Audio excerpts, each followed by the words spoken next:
Esto es Interlocuciones, un proyecto del Centro SEAM. Muy buenas tardes a todos y a todas. Les damos la bienvenida a este espacio de interlocuciones. Es un espacio que el Centro de Investigación, Análisis y Mediaciones estará realizando periódicamente para conocer algunas de las perspectivas de los actores sociales y políticos que configuran el campo popular en Colombia. En esta ocasión venimos a entrevistar al compañero Shamil Tahir Silva. Él es politólogo de la Universidad Nacional de Colombia, magíster en estudios latinoamericanos de la misma universidad. Actualmente está cursando un doctorado en estudios políticos también. En el externado, suspendido porque el neoliberalismo no me va a dejar terminarlo, pero estoy en eso. Ok, vamos a tener tiempo de hablar de esas cosas. Shamil también es una persona que ha comenzado a adquirir una influencia importante en redes sociales. Es analista político y ha sido invitado a varios paneles donde hemos tenido oportunidad de conocer algunos de los enfoques que manejan sus procesos de investigación y en donde hemos tenido también la oportunidad de conocer algunas de las posturas que manejas como líder de opinión. Entonces, bienvenido a este espacio.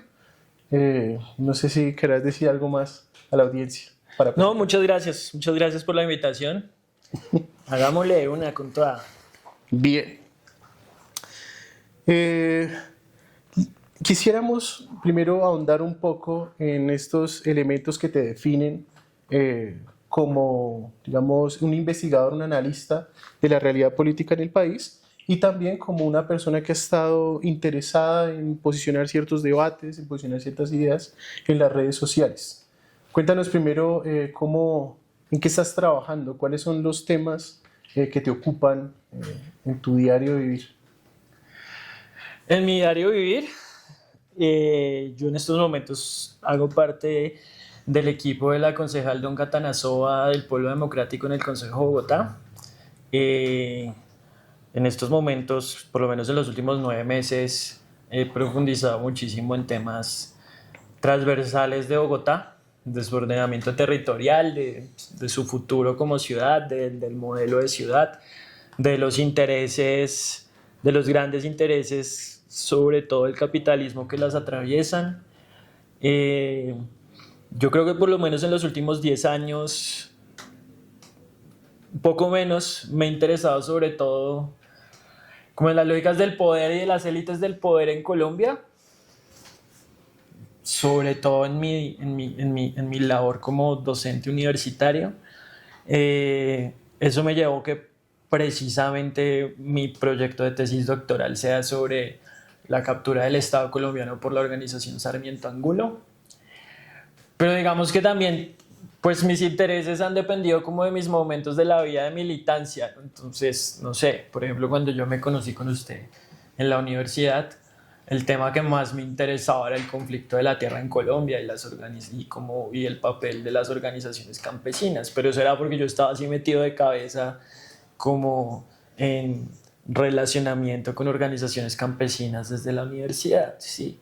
En algún momento de mi vida estuve como prácticamente militando en colectivos ciclistas en Bogotá y entonces me metí de lleno a entender ese tema. Entonces también eso ha dependido como de mis momentos de militancia en la vida. O sea, podríamos decir que en cierto sentido los contenidos que elaboras para redes sociales, tus intervenciones en algunos paneles, tu dedicación profesional a la docencia de ser asesor político, son vocaciones que has ido encontrando progresivamente en una labor, digamos, de militancia a favor de la transformación de ciertas realidades sociales y políticas en este país. Si a mí me toca sintetizarlo, a mí me interesa el poder y a mí me interesa cómo funciona el poder y cómo eso transforma las realidades. ¿Y para qué? Para ver, bueno, cómo lo torcemos para que lo transforme en clave de bienestar común, en bienestar general, ¿sí? Okay. Y entonces por eso mis intereses son probablemente muy eclécticos. Entonces como que Y tiene que ver también con lo que me ha exigido la universidad y la precariedad de la universidad. Entonces, al mismo tiempo he estado trabajando en 3 universidades, dando 6 materias diferentes. Entonces, desde geopolítica hasta constitución política, hasta clases de ética. Entonces, me ha tocado como agarrarme de herramientas para poder dar clases medianamente decentes, pero pues como ampliando muchísimo los temas de interés o torciendo la clase para que sean temas que me interesen. Sí. O sea, si uno le ponen a dar una clase de ética, pues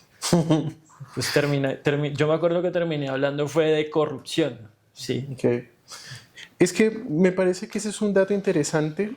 Antes de pasar a otros temas, sería importante que profundizáramos un poco en eso. Porque en el campo intelectual, digamos, hay una suerte de homistificación de la gente que hace un trabajo intelectual en el campo popular o si no, una suerte de marginación antiintelectualista en ese campo, ¿cierto? Pero rara vez, digamos, uno encuentra una discusión, una reflexión sobre los efectos que tiene la condición más bien precaria del intelectual del campo popular, que comienza a abrirse campo, ¿no? En diversos lugares de la academia, en el trabajo, en tu caso en las redes sociales, para tratar a través de esos medios, digamos, comenzar a movilizar ciertas cosas que por falta de otros medios no es posible hacerlo. Entonces, a mí me gustaría que nos hablaras un poco, a propósito de eso, sobre cómo ves la diferencia, ¿no?, entre ser militante y ser activista. Porque yo, digamos, ubico a los militantes más bien como asociados a un partido, a una organización, a un movimiento social específico, ¿cierto? Y traen el nombre, traen como la chapa del parche. Pero en tu caso no he visto eso. Veo más bien que eso es como una persona, un ciudadano, que tiene unas ciertas relaciones, unas ciertas interlocuciones, diría más bien, en el campo de las redes sociales y en otros medios de comunicación, y creo que eso es más propio de un activista que de un militante. Entonces, no sé si has tenido una etapa de militancia, si has sido siempre un activista. Contanos más sobre eso. En la universidad era militante, y era militante de una organización, de un movimiento social y político que era la Marcha Patriótica. De cabeza, metido. Entonces, de cabeza es que la marcha hizo varias movilizaciones muy grandes en Bogotá, y era de cabeza de: toca estar a las 4 de la mañana en el Parque Nacional para recibir a 5.000 campesinos de Arauca, y allá llegaba con 20 del parche a ayudar a organizar esa vuelta, y hasta que no se devolvían en sus buses hasta las 9 de la noche, no estábamos en paz, y no nos importaba porque entendíamos que era parte de ese proyecto político. Lo que pasa es que prácticamente cuando yo salgo de la universidad hubo ahí como una ruptura con la marcha, con lo que terminó confluyendo mucha gente, que fue el Partido de Comunes, y una ruptura y como una desilusión con esa manera de hacer política, y también con cómo entendían cómo se tenía que hacer la política. Pero al mismo tiempo, como en esa misma época de ruptura, como que empecé a hacerle muchísimo seguimiento a esa experiencia de Podemos en España, ¿sí? Y como soy politólogo, como que me llamaba resto la atención que politólogos lo hubieran roto de esa manera en España. Uh-huh. Y empecé a hacerle seguimiento a eso, y al mismo tiempo pues empecé como por pura casualidad a ser profesor universitario. O sea, yo me acuerdo que había pasado como un año, como 4 trabajos de mierda, ¿sí? Y entonces una amiga publicó en Facebook que estaba docente de cátedra en la IMPAU, que no podía seguir, que si alguien asumía esa cátedra. Yo antes había tenido una cátedra en la INCA también de pura casualidad, y yo, ¡tin!, de una, ¿sí? Y entonces, sin preguntar ni siquiera cuánto me iban a pagar ni nada, y allá llegué a la IMPAU.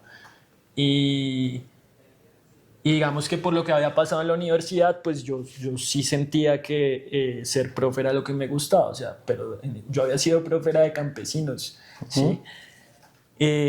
Y entonces me metí de cabeza, y eso fue como del 2016 hasta diciembre del año pasado.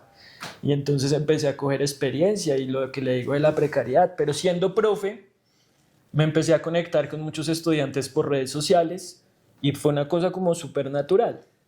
Y por redes empecé a dar mis opiniones, siendo consciente que los estudiantes las estaban leyendo, sobre todo en Facebook. O sea que tu inserción en las redes sociales comienza siendo como una labor formativa, adicional a tu trabajo como docente. Sí, porque digamos, yo nunca he escondido que soy de izquierda y tampoco en los salones de clase, pero digamos que habían conversaciones que quedaban como que no se podían desarrollar y que realmente se terminaban desarrollando en redes. O sea, yo le estaba hablando inicialmente a mis estudiantes. La ventaja era que mis estudiantes eran estudiantes de comunicación social.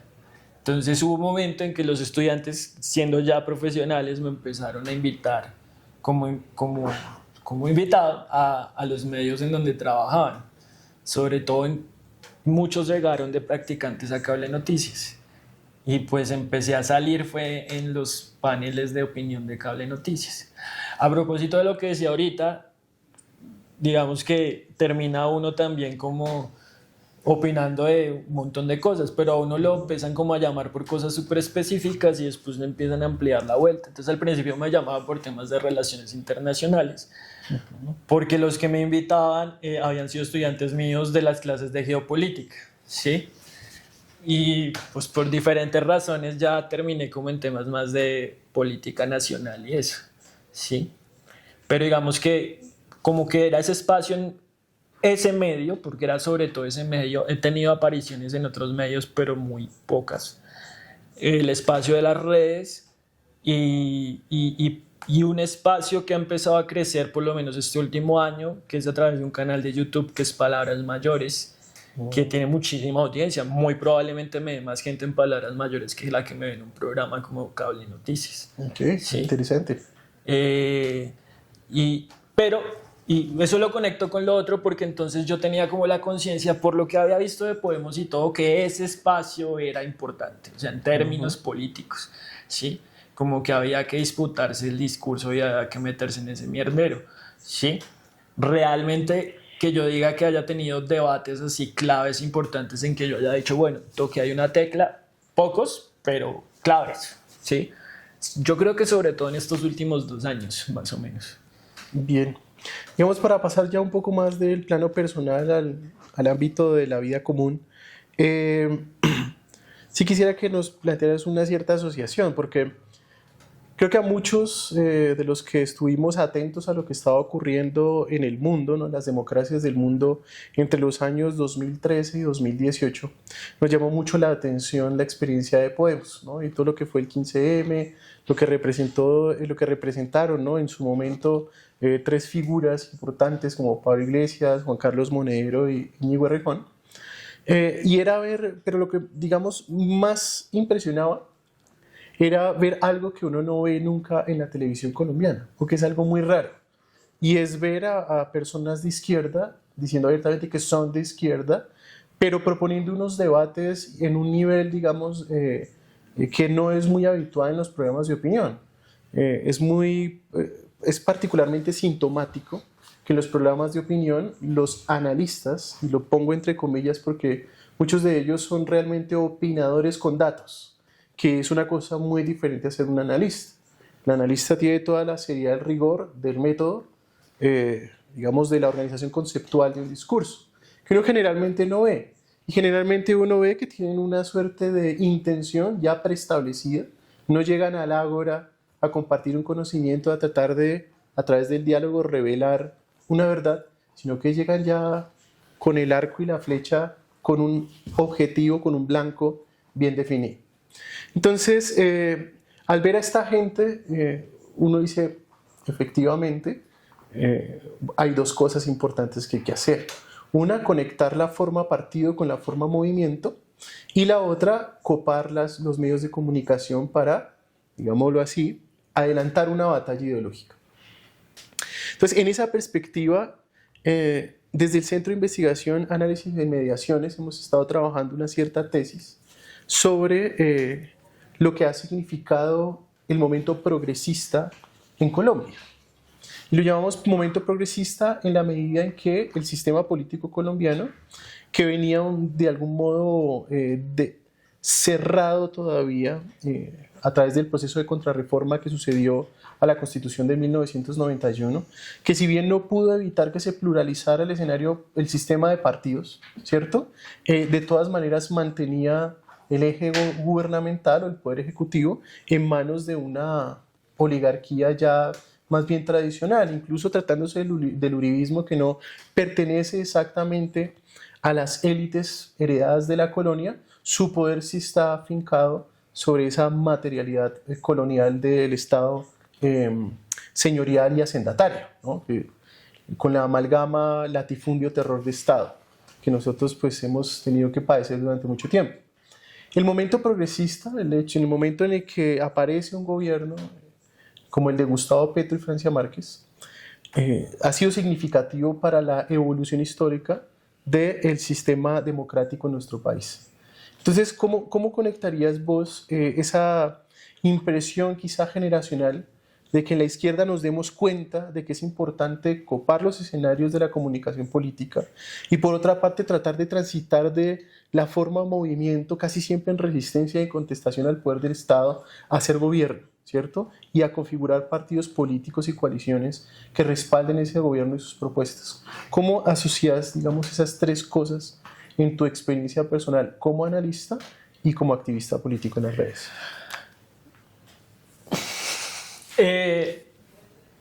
Algo que yo he dicho mucho y que me lo creo es que mi militancia también ha sido en las aulas. O sea, yo también como profe abiertamente he hecho política en las aulas, entonces, y eso me ha causado también problemas. He tenido muy pocos jefes paila, pero una jefe paila que tuve fue una decana que era una vieja de ultraderecha que llevó a la facultad a Salud Hernández y nos obligó a todos a ir a la conferencia de Salud Hernández. Y la vieja me dijo de frente que tenía un problema conmigo por ser de izquierda y por lo que le estaba diciendo a la gente en las aulas y buscó aburrirme. Afortunadamente para mí se aburrió primero ella. Pero entonces, por ejemplo, yo en el 2016 busqué que mis estudiantes también por lo menos salieran a las marchas en defensa pues, del acuerdo de paz. Y siempre intento conectar lo que está pasando en el país con las materias que me ponen a dar, ¿sí? Digamos que mi idea siempre ha sido como que poner esas conversaciones en el salón de clases porque me parece importante incomodar a los estudiantes y la importancia de tener como ese espacio en los salones de clases es que esos estudiantes de universidades que no son de élites son como la conversación que uno podía tener con colombianos de verdad, porque lo que me pasaba antes en la militancia de la universidad es que tenía como una idea de Colombia que no se conectaba muchas veces con lo que estaban hablando en las calles, ¿sí? Así como muchos nos sorprendimos con el resultado del plebiscito, cuando uno se pone de verdad a entender qué es lo que habla la mayoría de la gente, pues se da cuenta que tiene muy poco que ver con lo que muchas organizaciones de izquierda han montado como lo que es el escenario de la disputa ideológica, política, discursiva, ¿sí? O sea, que esa labor ampliada de docencia, digamos, más allá del aula, en el aula y más allá del aula, te permitió ver un sentido común, un sentido común que las izquierdas se han tardado en entender. Sí, le pongo un ejemplo que es una conversación que yo tengo ahorita en el equipo del consejo y es, se critica mucho desde esa posición de izquierda tradicional a un concejal como Fuchi, que es el concejal Motero. Esa sacó 70.000 votos, o sea, fácilmente puede ser senador, ¿sí? Y es un personaje que, pues, tiene una estética clasista, es un personaje que, pues, si uno lo etiqueta como en la geografía tradicional, pues probablemente es de derecha, ¿sí? Pero es un personaje que mueve muchísima gente, pero muchísima gente, y gente, pues, obrera, proletaria, ¿sí? Gente que vive de su trabajo, ¿sí? Gente que le importa que haya alguien en un espacio de representación que defienda a los moteros, y cuando uno habla de moteros es un montón de cosas, ¿sí? Y hay mucha gente que se identifica con ese personaje. Entonces la crítica fácil desde la izquierda tradicional es, ese es un títere de Daniel Briceño, porque Fuchi le copia a Briceño en el consejo. Pero le copia a Briceño en el consejo por el discurso anticorrupción que tiene Briceño, ¿sí? Y es un personaje que fácilmente, si uno tiende puentes de conversación, probablemente pues, se podría acercar al proyecto de izquierda y progresista. Pero pues como no se entiende cómo funcionan las cosas de allá afuera, cómo se organizan los moteros, cómo conversan entre ellos, cuáles son los temas que les duelen, pues entonces ni siquiera se plantea la opción de conversar con ese personaje que mueve 70.000 votos, ¿sí? ¿Cuántos votos movió el pacto histórico para estas elecciones? Sí, él solito mueve casi todos los votos que movió el pacto histórico en estas elecciones, en el consejo. Entonces, digamos que esa experiencia en las aulas me dio esa posibilidad. Eso tiene que ver también con lo que yo venía también intentando aterrizar de lo que veía, de lo que estaba pasando en España y otros lugares, pero eso también a mí me decía como que igual yo tengo que militar en un parche, o sea, yo no puedo seguir, yo tengo como, sí, visibilidad, pero pues esto tiene que como enraizarse como en un parche con el que yo me sienta identificado y que haga parte como de este proyecto que terminó llegando al poder, ¿sí? Ya que mencionas eso, contanos un poco entonces cómo ha venido desarrollándose tu articulación con Fuerza Común y con el Polo Democrático Alternativo. Lo pregunto, digamos, también como en esta perspectiva en la que trato de entender, ¿no?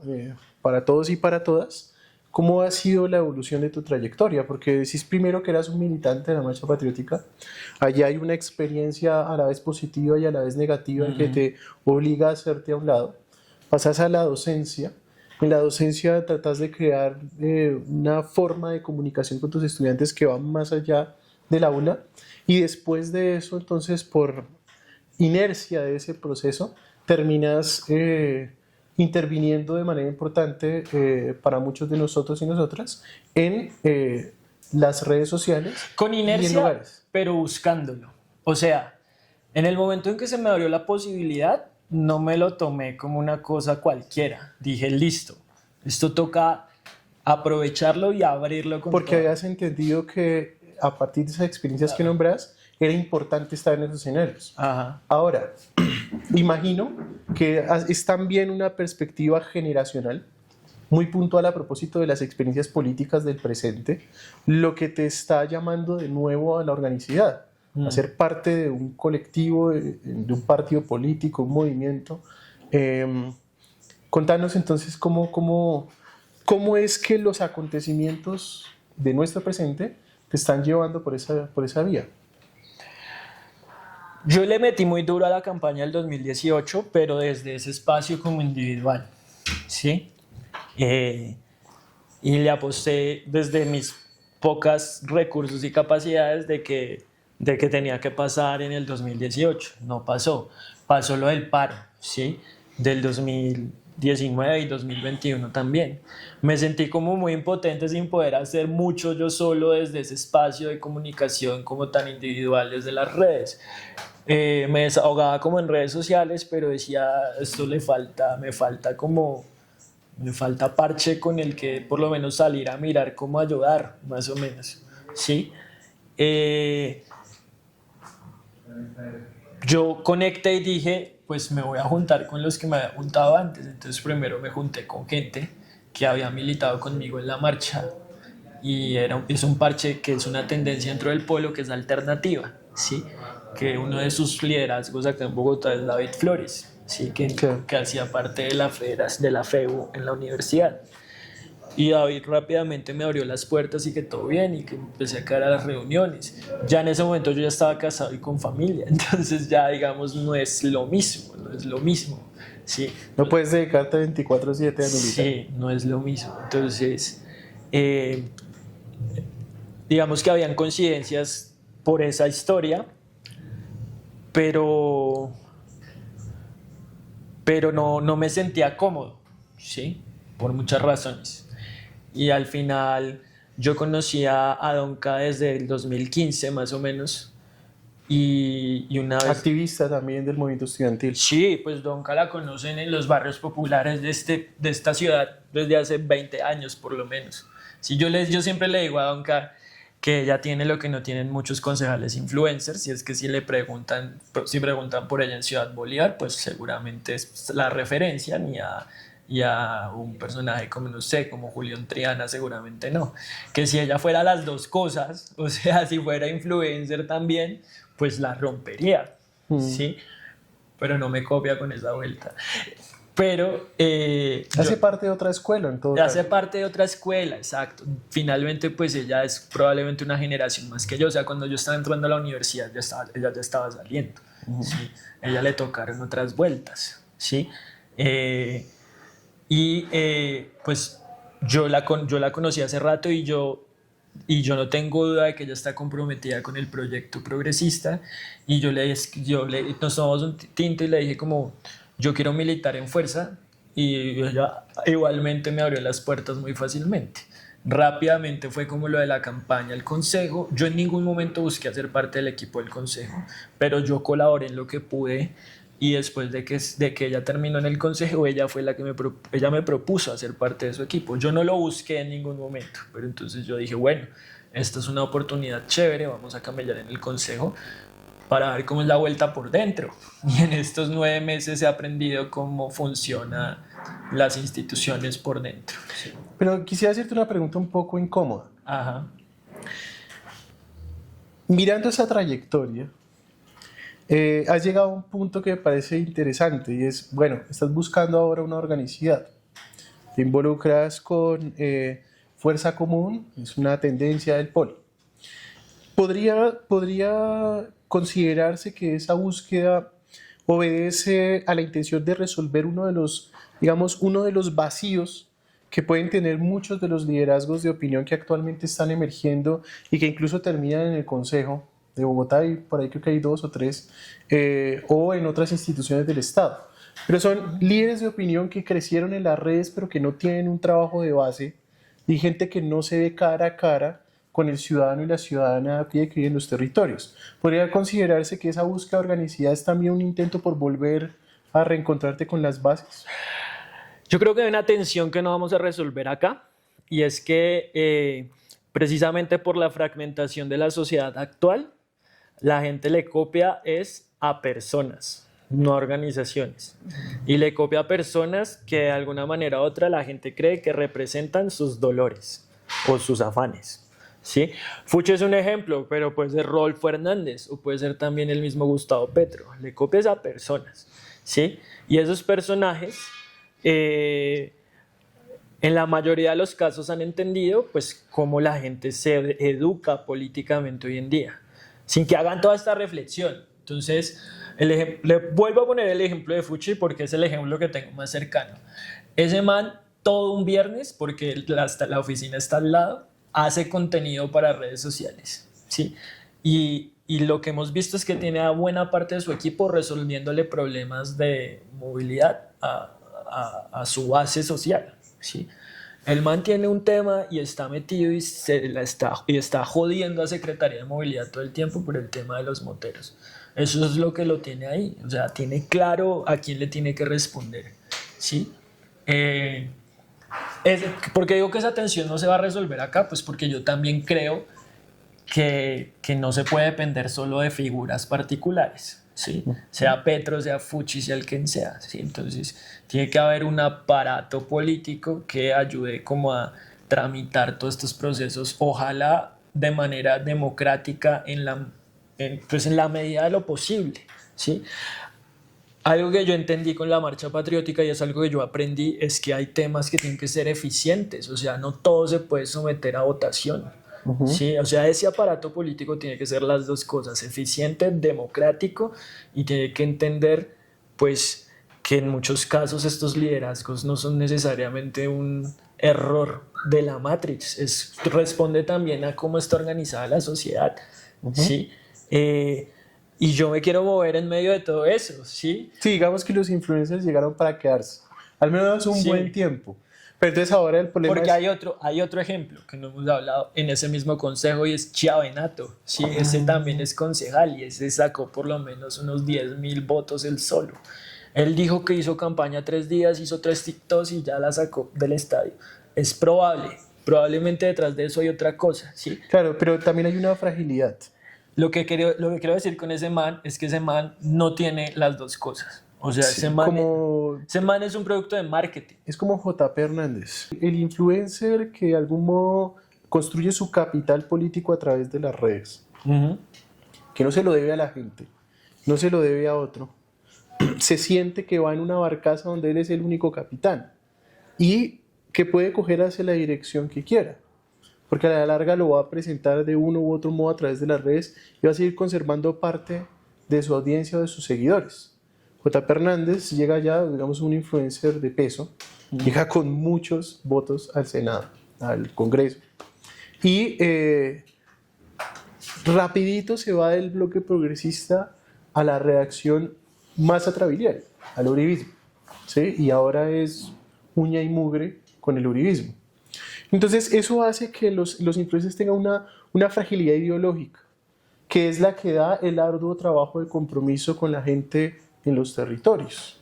Me gustaría saber cómo resolves eso de cara a dos cosas. Uno, tengo entendido que tenés intenciones de ser candidato en el polo y en el concierto del Pacto Histórico. En el ¿Cierto? concierto del Pacto Histórico. Entonces, esa es una de las cuestiones que sería interesante que nos hablaras. Y la segunda es ya el tema de cómo ves el panorama electoral del 2026, bajo el entendido de que el gobierno de Gustavo Petro no es un gobierno que tenga la posibilidad de la reelección y que pareciera que actualmente no existe otro liderazgo político del tamaño de Petro como para que sea su sucesor en la misma línea o liderando el mismo proyecto de reformas y de cambios al cual apunta digamos, el gobierno del cambio, el pacto histórico. Varias cosas. La primera, que no es para responder a esta pregunta, sino una anterior. Hay algo que yo creo que le falta entender, sobre todo a muchos de los que tardíamente han entendido la importancia de este espacio mediático, y es que los tiempos de los medios de comunicación no son los mismos y los tiempos de las redes sociales no son los mismos a los tiempos, no sé, de una cátedra universitaria. Entonces, claro. O sea, no es suficiente con sentarse y echarse un carreto re largo. Sí, toca entender el algoritmo y cómo funciona la vuelta, porque si no, pues no vas a llegarle a nadie, y pues si no le llegas a nadie, que es cagada, no eres nadie, ¿sí? Entonces hay que entender eso e intentar como hackearlo. Algunas veces funciona, otras veces no, ¿sí? Eso lo digo por algo, y es que muchos de estos personajes pues terminan yéndose según las tendencias. Entonces, no sé, sobre todo en el autodenominado centro, lo que pasa es que por andar de tendencia en tendencia, pues el algoritmo y la conversación tiende a llevarte a opiniones de derechas o conservadoras. Entonces, O sea, es más un afán de celebridad que de trabajo político. si tu influencia depende de tus likes, si tu influencia política depende de tus likes, pues tú vas a tender a posiciones conservadoras y de derecha, ¿sí? En estos por lo menos 2 años, yo sí creo que el polo democrático es probablemente el mejor esqueleto de lo que debería ser ese aparato de partido unitario a lo que tenemos que llegar como pacto histórico. En eso yo he tenido conversaciones con varias personas, con alguien que ha hablado mucho en estos últimos 2-3 meses es con Carolina Corcho, y ella, por ejemplo, podría considerarse una influencer, pero una influencer que entiende esa potencia de las redes y que las está usando. El fin de semana pasado estuvo en Medellín y ella está empezando ahorita una gira nacional. Y esa gira nacional la está haciendo con redes y con los contactos que tiene con organizaciones sociales. Fue por redes que dijo: caigan a este auditorio, y cayeron como 300 personas, ¿sí? Entonces, yo sí creo que esos liderazgos que tienen que por lo menos militar dentro de ese aparato que no sabemos cómo va a terminar siendo. Son liderazgos que tienen que tener no solo un pie en las calles y un pie en las instituciones, sino otro en las redes, y eso es un trabajo de tiempo completo. O sea, para, 3 pies. exacto. El ser humano tiene 2. Sí, para uno estar pendiente, o sea, yo no creo que yo tenga el alcance que tiene Corcho, pero para uno estar a mí me cuesta mucho trabajo muchas veces seguir los mensajes que me llegan todo el tiempo de gente. En estos días una señora por allá en Alemania me dijo, cuando yo medio insinué que ibas a lanzarme algo, dígame y yo le mando la plata que necesite. O sea, hay gente ávida de colaborar de la manera que pueda, ¿sí? Yo le ayudo a financiar con lo que pueda, ¿sí? Entonces eso necesita tiempo y no hay que despreciarlo, pero tampoco como darle una importancia excesiva. Ese equilibrio yo todavía no sé cómo calibrarlo.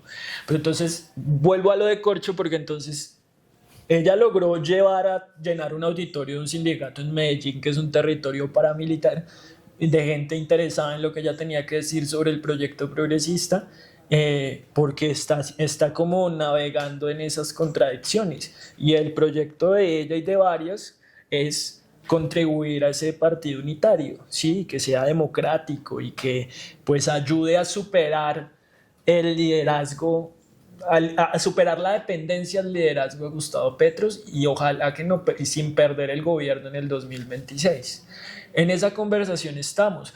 Yo particularmente le quiero apuntar a eso porque creo que puedo contribuir en esa conversación, pero también porque me gusta, porque quiero estar como en primera línea de esa conversación, porque quien diga que no le gusta la atención... ¿La atención o la atención? Ambas, ¿sí?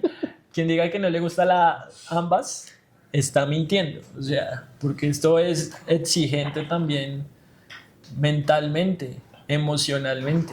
Entonces, así como recibo mensajes como esta señora en Alemania, recibo mensajes de gente que me está deseando la muerte todo el tiempo. Y entonces, mantener el equilibrio no es fácil.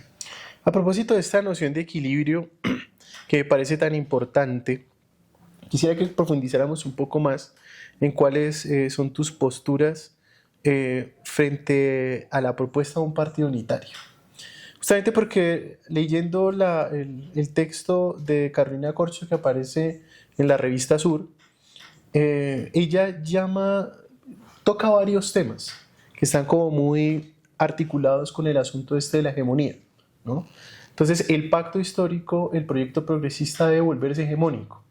Y para volverse hegemónico debe poder dirigir intelectual y moralmente una sociedad, pero para eso necesita al nuevo príncipe al que se refería Gramsci, que es esta forma partido, que evidentemente no es un partido al estilo de catch-all, no es un partido, digamos, que esté muy dependiente de los clivajes característicos de las oligarquías, de los empresarios o de pequeños sectores, sino que se trata de un partido político más de raíz nacional popular o que apunta hacia un proyecto de Estado nacional popular. Pero entonces ella, creo yo, que cuando describe la arquitectura del partido unitario, o al menos uno de los elementos que estarían insertos en esta propuesta de partido unitario, que se supone va a agrupar todo el bloque progresista para poder disputar en las instancias de gobierno en las elecciones que se vienen, no trata con cuidado de la relación entre partido político y movimiento social. Entonces, cuando uno lee las críticas que se ha hecho al progresismo, a las otras experiencias progresistas que han tenido lugar en América Latina, varias de las críticas giran, estoy hablando de Modenesi, de Maristela Svampa, los debates de Atilio Borón, es decir, todos esos análisis apuntan a hacer una crítica que me parece a mí fundamental, y es que en el momento en que aparece el momento progresista y las fuerzas de izquierda pasan al Estado, ¿cierto? Pasan a formar, digamos, coaliciones con partidos, el movimiento social se debilita porque sus cuadros pasan a otra instancia de la organización política y ese proceso comienza a debilitarse. Entonces, en Bolivia, particularmente la experiencia del MAS, y en España, la experiencia de Podemos, pusieron de relieve la importancia de lo que llamaron el partido movimiento. y es cómo establecer un equilibrio justamente entre esta lucha que se da en un escenario de disputa por hegemonía y una lucha que también se da diariamente y cotidianamente en espacios donde se está construyendo autonomía social, en los territorios rurales, los territorios urbanos. Entonces, ¿cómo ves vos, desde tu perspectiva, que debería mantenerse el equilibrio entre una cosa y la otra? Y si ese equilibrio es necesario o si de repente no es tan necesario, dadas las características del momento político actual. No sé, pero ¿se acabó el tiempo? Ok. No estamos avisando. Quedan 20 minutos. Vea, por ejemplo, en Bolivia están ahorita en cero mierdero porque hay dos liderazgos que se consideran indispensables, que sin ellos el proyecto no puede seguir. Más o menos lo que dice Linera, que yo creo que tiene razón, es, oigan, den un paso atrás, hay un liderazgo de 30 años que puede asumir el timón ahorita y todos deberíamos plegarnos alrededor de este personaje. Pero estos dos personajes están dispuestos a romper el partido y el poder con tal de imponerse sobre el otro. Como pasó en la pugna entre Íñigo Errejón y Pablo Iglesias. Y llevan 20 años los allá en Bolivia con el poder, uno cree, no, son el ejemplo a seguir y están a punto de romper ese proyecto porque sí, porque se creen indispensables, ¿cierto? Entonces, yo no tengo respuesta a cómo resolver el problema. Digamos que tenemos referentes de cómo la han cagado en otros lados, más o menos. Pero ¿no creerías que esa es una variable importante para citar, digamos, el tema del equilibrio? Sí, entonces tenemos referentes de cómo lo han hecho mal en otros lados, ¿cierto?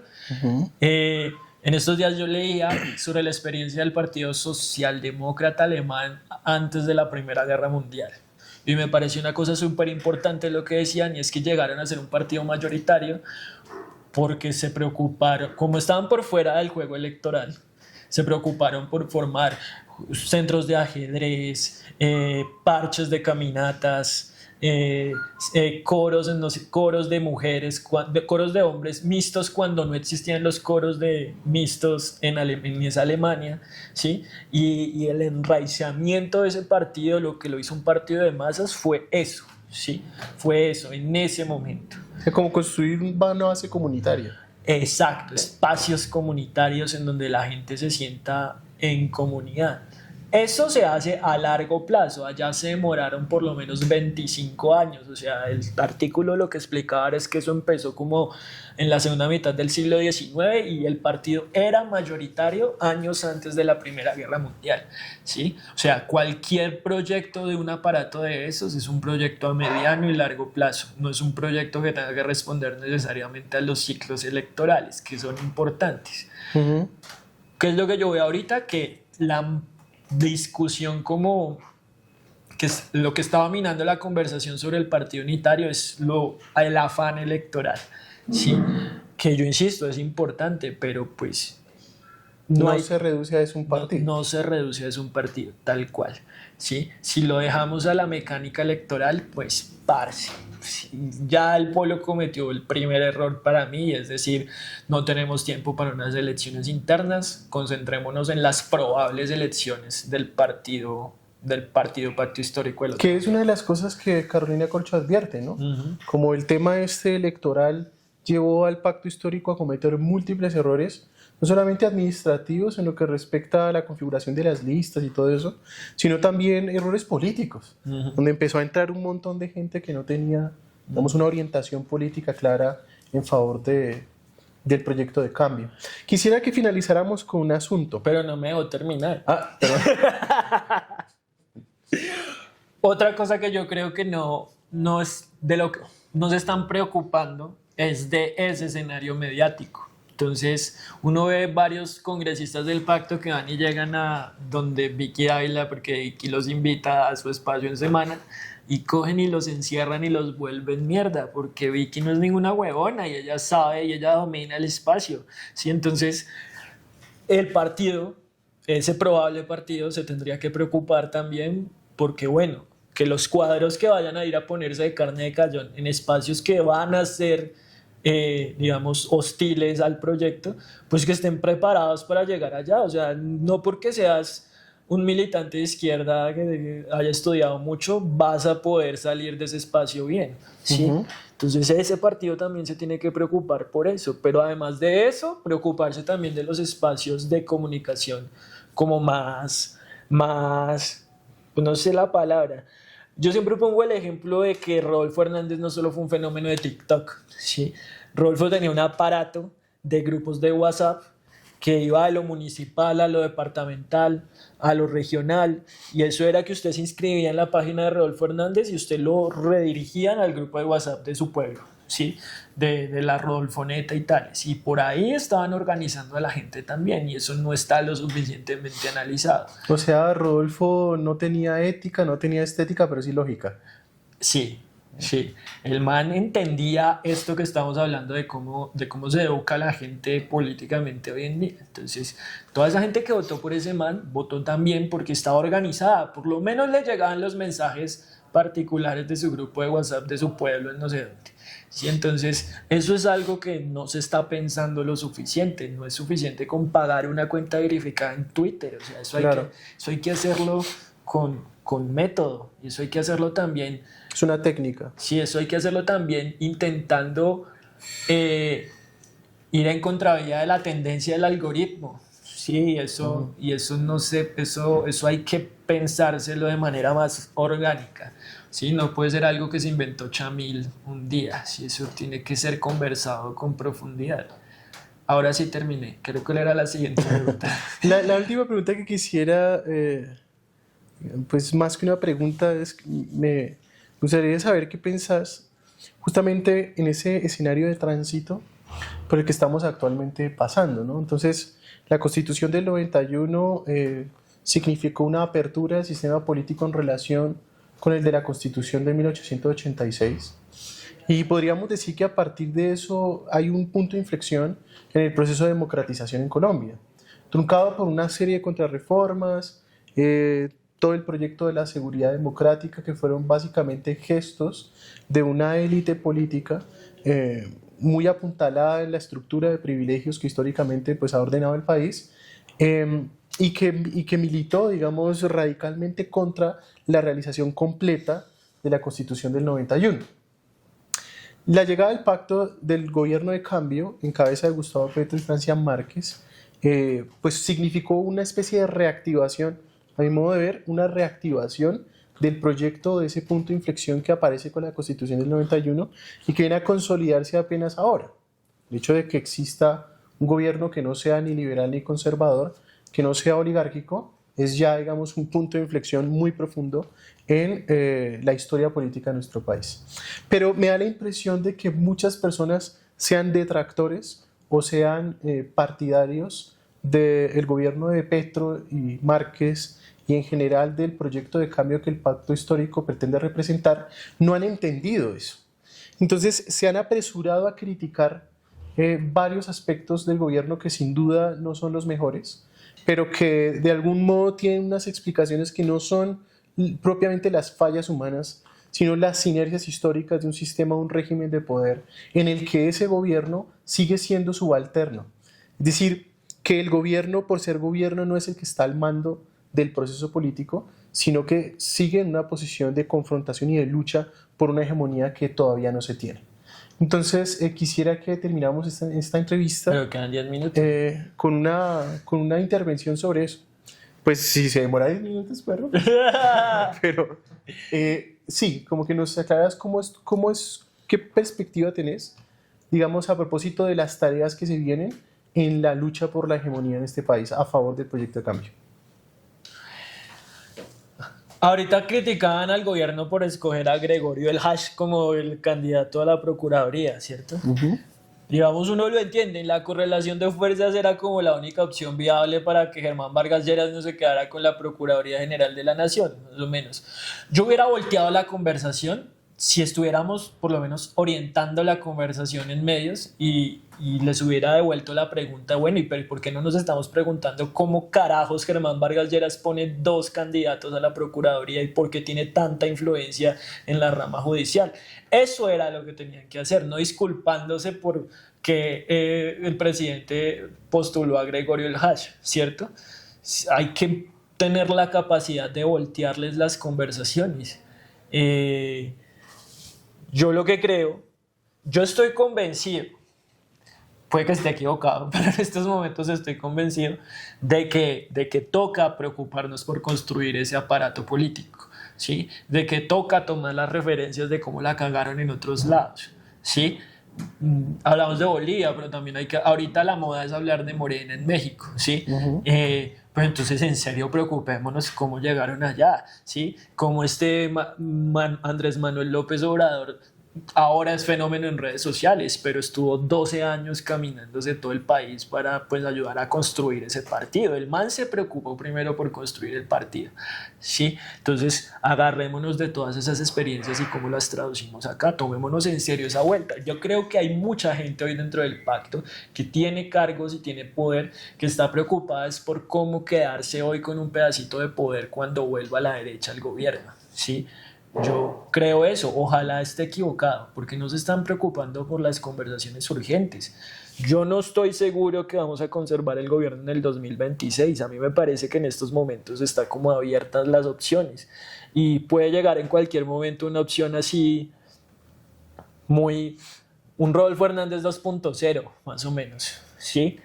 Muy de ese estilo y muy de ese corte, porque entonces todo el mundo está preocupado por María Fernanda Cabal, pero ella ya se llegó como a su techo. Realmente en cualquier momento llega un outsider así estilo Rodolfo y patea toda esta vuelta, pero en clave muy de lo que está pasando en Argentina ahorita, más o menos. Y eso puede pasar y mucha gente dice como no, es que nos tenemos que preparar para eso, o sea, ya perdieron, ya se dan por derrotados en estos momentos. Y yo creo que en estos momentos las opciones están abiertas y a mí me parece que mucho de eso pasa por cómo se organiza ese partido y se va a organizar ya, o sea, no estamos hablando de una cuestión que vaya a pasar en los próximos 5 o 6 años. Sí, pero no. lo de la hegemonía y esto, ¿cierto? O sea, la pregunta es esa. Sí. Sí. Pero tratando un poco de complementarlo en ese sentido, decía el mismo Gramsci que la hegemonía es una suerte de amalgama entre consenso y coerción, ¿cierto? Es decir, que un consenso mayoritario tendría que forzar a la parte disidente, a la parte contraria o adversaria, a plegarse a su proyecto. En ese sentido está el componente de consenso que forma la propuesta mayoritaria y el componente coercitivo que es el que obliga a la minoría que pierde en el ejercicio adversarial plegarse a su proyecto, a su propuesta. Pero para lograr eso hay que tener un liderazgo intelectual y un liderazgo moral. Y creo que en cierto sentido el actual gobierno tuvo un éxito electoral porque Petro sin duda ha sido un líder intelectual, que desde sus debates en el Congreso siempre ha demostrado que, como dicen en términos de sentido común, le cabe el país en la cabeza. Pero su pasado insurgente ante muchos le quitaba el liderazgo, digamos, la dirección moral que podría, digamos, efectivamente tener. Pero pues el odio a las guerrillas, o muchas veces justificado, otras veces no tanto, sobre todo al M-19, pues no le da ese liderazgo. Sin embargo, Francia Márquez, que fue su fórmula vicepresidencial, ya muy desaparecida, creo yo, en el ejercicio concreto de gobierno, fue la que le dio a esa propuesta, a esa dupla, a esa fórmula, un liderazgo moral. Entonces, la mujer racializada, nacida en el seno del movimiento social, no reconocida como una intelectual, una burócrata, una mujer de partido, fue la que en últimas terminó completando el espectro. Teniendo en cuenta eso, que creo yo, puedo equivocarme o no, pero no es un análisis tan desfasado, ¿vos ves alguna figura, algún liderazgo que pueda actualmente conjugar esas dos cosas en materia de lucha por la hegemonía? No, pero al mismo tiempo hay dos cosas porque ya tenemos que cerrar. Petro fue el que los mandó a acelerar el tema del pacto como a principios de este año. O sea, esto lo pudimos haber conversado desde hace 2 años, pero estamos conversándolo. Cuando digo conversado, es esto de la organización del partido desde hace 2 años, pero lo estamos conversando hasta ahora porque fue Petro el que les dijo pónganse las pilas, pues. Después, sobre todo después de que pasó el desastre de las elecciones regionales. Como pónganse las pilas, y hasta ahora se están poniendo las pilas. O sea, Petro es el único que los puede decir, dejen de aplazar esto, muévanse, ¿sí? Al mismo tiempo, Petro es el que ha cometido muchos errores y puede seguir cometiendo errores, pero también muchos aciertos, como el hecho de Francia Márquez, que creo que no era su primera opción, si en el momento de escoger fórmula vicepresidencial. Si no hubiera como una presión desde afuera porque terminara siendo ella, pues probablemente esa no hubiera sido su opción y la hubiera cagado, ¿sí? Entonces, el mismo Petro, bueno, tenemos que también ya hablar de los errores que comete el amado líder. Es importante hablarlo y hablarlo desde la izquierda, no como si fuera que le estuviéramos haciendo juego a la derecha, sino como que hay que aceptar que no podemos depender de este liderazgo, que si no hubieras, es que al mismo tiempo si no hubiera sido por ese liderazgo, pues no se tendría el gobierno, más o menos. Yo creo que no hay liderazgo que cumpla con esas condiciones ahorita, o tal vez es el mismo Petro, sí, pero el man en estos momentos está ocupado siendo jefe de Estado.